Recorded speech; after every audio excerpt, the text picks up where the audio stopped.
Ha ha ha! Hi!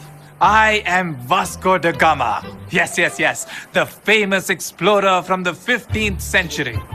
Now, you might know me for my path breaking, or allow me to say, sea breaking voyages. Well, I absolutely love traveling. And guess what?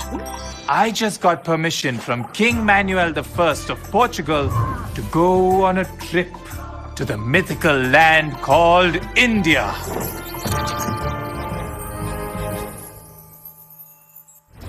Oh, I always get dreamy-eyed when I talk about India. I have heard that it is a glorious land, full of luxury, with its gold palaces and rivers with precious stones. Also, let's not forget about our dearest spices. My main goal is to find a new sea route to India so that it would be easier to get our hands on these spices. Now, the Arabs have a monopoly over trade with India. But don't worry, my discovery will definitely change the whole history of trade relations. I'll tell you a secret now. King Manuel I thinks that I am going to fail on this trip. Well, I don't blame him though. You see, no European has sailed directly from Europe to India before. But I will prove him wrong.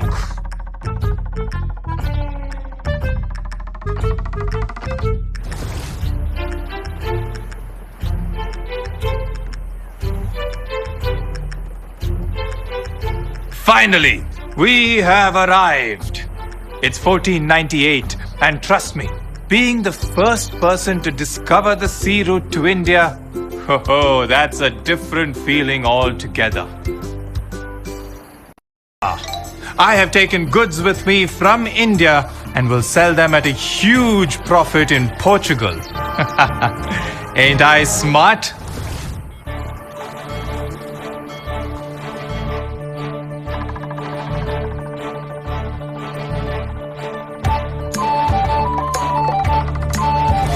It is my discovery of the sea route to India that opened the doors for European exploration and colonization. Oh boy, it did change the course of history. I heard that even in 2021, there's a city named Vasco in a state in India. Obviously.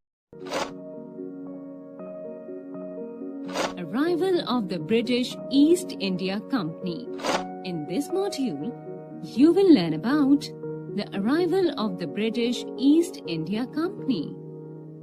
Alicia and Sophie are preparing for a quiz contest, which is going to be organized in their school. The theme of the quiz is the arrival of the British East India Company. Let's see what discussion is going on between them. Sophie, we need to ask each other all possible questions on this topic. We just have to be fully prepared for the quiz. Yes, you're right. Let me ask you the first question. Who was the founder of the British East India Company? The British merchants were the founders of the British East India Company. Correct. Now it's my turn. Tell me, when did the British form the East India Company? The British formed the East India Company in 1600 CE with the permission of Queen of England, Elizabeth I. But Alicia, can you tell me, why did the British and the other Europeans come to India? I'm not sure, but I can guess.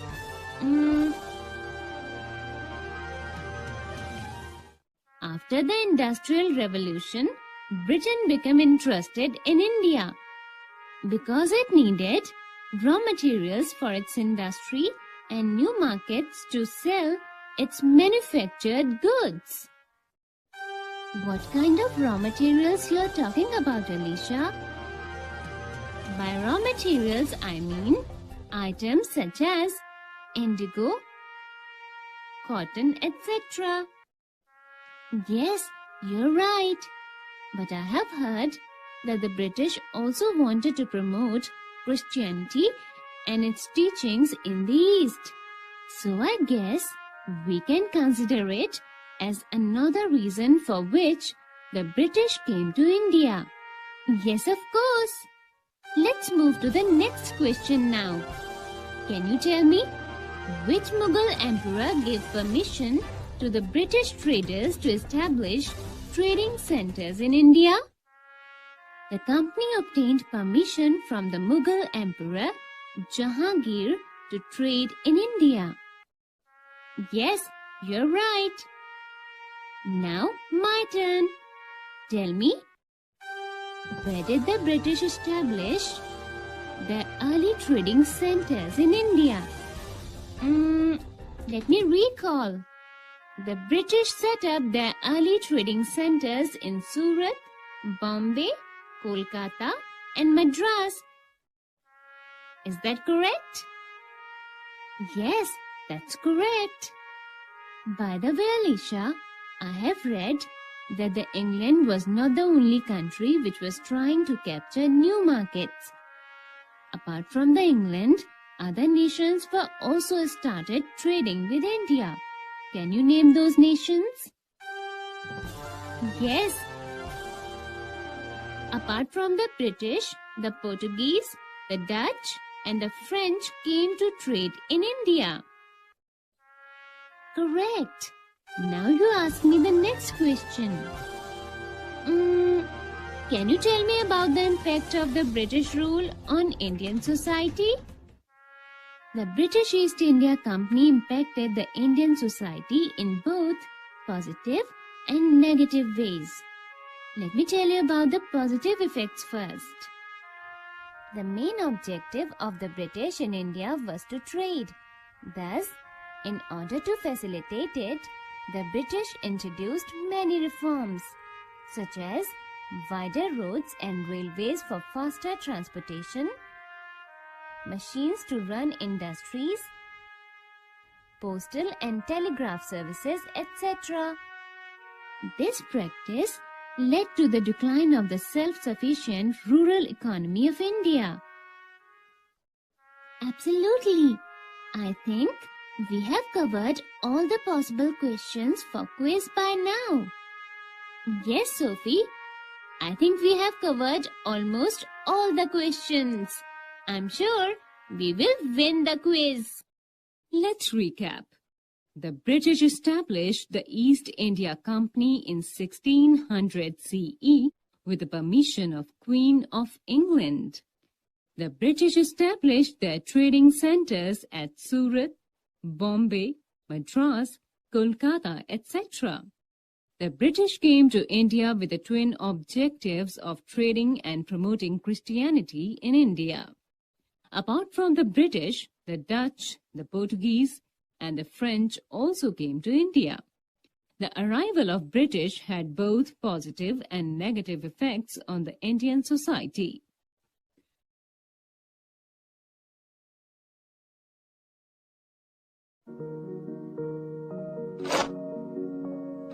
Battles. In this module, you will understand the significance of the Battle of Plassey and the Battle of Buxar.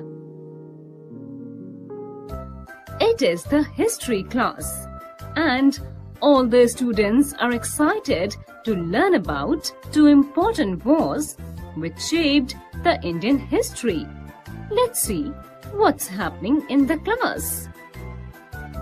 Before we begin our discussion on the two wars, let me ask you a few questions to see how much you have remembered from the previous history classes. Are you ready for that? Yes, ma'am. First question. When did the English East India Company come to India as a trading company? Ma'am, The English East India Company came to India in 1600 CE. That's correct. Next question. Who gave permission to the British to set up a factory at Surat in 1615 CE? Ma'am, I'm not sure, but it might be Jahangir. Am I right? You are absolutely correct. You would also recall that initially the East India Company was established to trade in India. But with the passage of time, they found that Indian rulers are not united and they had weak and incompetent successors. The country was fragmented into smaller territories. The Britishers wanted to use the circumstances prevailing in India to maximize their profits. In order to bring more territory under their control, the British fought many wars. The Battle of Plassey and the Battle of Buxar are two such important wars. Let's begin with the Battle of Plassey. Battle of Plassey was fought by the British in 1757 CE with Siraj-ud-Daulah, the Nawab of Bengal. As Bengal was the richest province, the British wanted to bring Bengal under its control. To meet the purpose, the British started maintaining army in Bengal and began to fortify Calcutta. When the Nawab of Bengal, Siraj-ud-Daulah, was informed about it, he asked the British to leave Bengal without any delay. Did the British leave Bengal? That is an interesting question. But unfortunately, the British refused to leave the Bengal. Therefore, the Nawab of Bengal declared war against the British. Can you guess who emerged victorious in the battle? I don't know, ma'am. But if I may guess, the British should have been victorious. You're right. In this battle, Siraj-ud-Daulah was captured and killed. It was an important step for the British towards the conquest of Bengal. Now, let's move on to the Battle of Buxar. The Battle of Buxar was fought between the Nawab of Bengal, Mir Qasim, and the East India Company in 1764. Mir Qasim was not happy with the policies of the British. Therefore, he launched a war against the British. What happened in this battle? Who won it? Again, the British emerged successful in defeating the Nawab of Bengal. Finally, the Bengal came under the British rule. Thereafter, the British adopted various clever policies to bring most of the local rulers under their control. You know, Alicia, one interesting fact is that the British not only suppressed local Indian rulers, but also defeated other European powers such as the Dutch, the Portuguese, and the French. Alicia, Sophie, did you understand this? Yes, ma'am. I understand that. The victory of the British in the Battle of Plassey and the Battle of Buxar paved way for the British rule in India. It was nice topic. Thank you, ma'am. You're welcome, my dear. Let's recap. The British came to India in 1600 CE. The initial motive of the British was to trade. Gradually, they brought large territories under their rule. They defeated local rulers by adopting clever policies. The Battle of Plassey and the Battle of Buxar were fought between the English and the Nawabs of Bengal. they also suppressed other European powers. Thus, after these two important battles, the English established their control over India.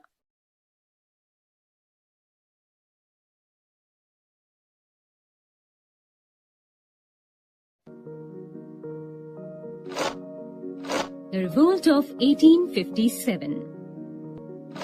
In this module, you will trace the events of the Revolt of 1857. Today, Alicia and Sophie watched a movie at school on the First War of Independence, which is also known as the Revolt of 1857. They are very excited and are curious to know more about it. It was a wonderful movie, isn't it, Sophie? Yes, it is always fascinating to know about our country's past. After watching this movie, my curiosity has increased even more about the history of Indian freedom struggle. Hello, Mom. Hello, Auntie. Hello, children. It seems you have enjoyed a lot in school today. Yes, Mom. Today we watched a movie on India's first war of independence. That's great. What did you like about the movie?